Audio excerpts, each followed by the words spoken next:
Anton Tyler is the star. He is the highlight reel, the energy, and the literal soul of the A&T basketball team. But in the middle of a fast break, the unthinkable happens. The heart of the team stops beating, literally. Suddenly, his brother Kenny is left standing at half court, holding a ball he was only ever supposed to pass. In my favorite 1997 sports comedy film, The Sixth Man, we see the ultimate crisis of key person risk. When the star of the firm is removed from the roster, the entire organization goes into a psychological and operational tailspin. The team tries to keep winning by leaning on a ghost, but you can't build a sustainable future on the memory of how things used to be. Welcome back to Suit and Screen. I'm Lady Ray, and today we're auditing the bench. We're talking about what happens when your primary support system, your mentor, your partner, or your star employee leaves the room, and you have to decide if you're a supporting character or the new head of operations. Most of us build our professional identities as a duo. You have that one person who covers your blind spots or comes in the clutch as the sixth man who saves you when the clock is winding down. But depending on a single person for your brand stability is a strategic liability. Kenny Tyler's struggle wasn't a lack of talent, it was a lack of identity ownership. He was waiting for a ghost, his brother, or someone else on the team, to tip the ball in because he didn't believe his own stride was enough to win the game. If your sixth man left today, would the game end, or would it just be the start of your star season?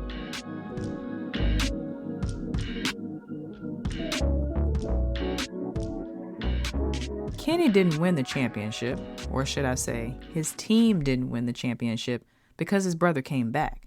They won it because they finally believed enough in themselves to tell Anton to do the same. So here's the framework for navigating the solo transition. First, you have to audit your dependency.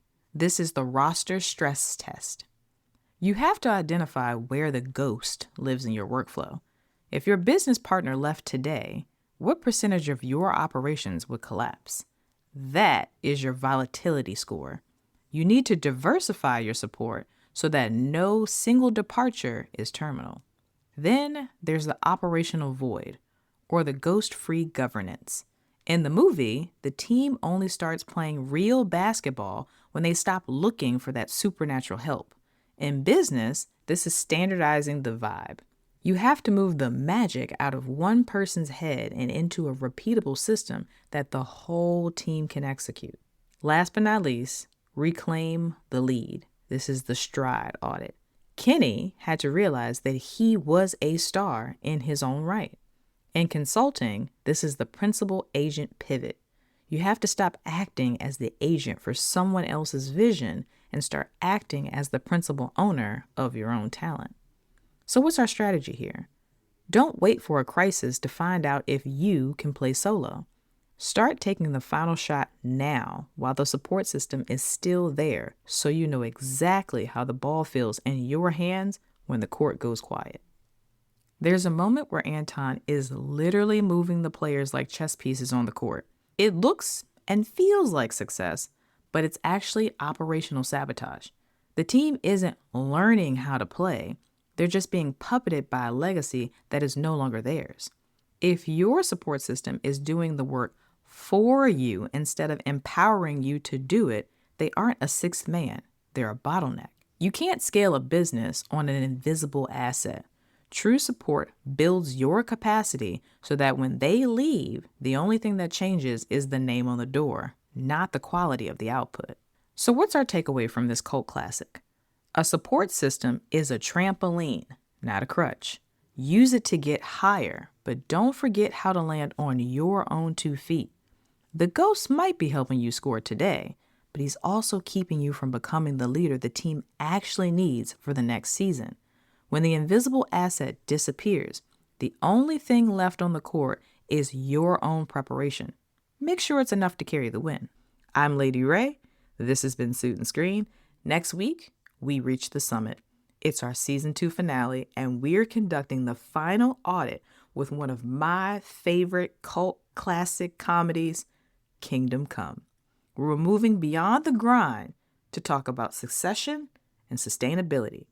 Whether you own the firm or you're the engine of a Fortune 1000 team, you have to be prepared for the day you are no longer here. We're discussing the logistics, life insurance, burial plans, and the weight of your legacy.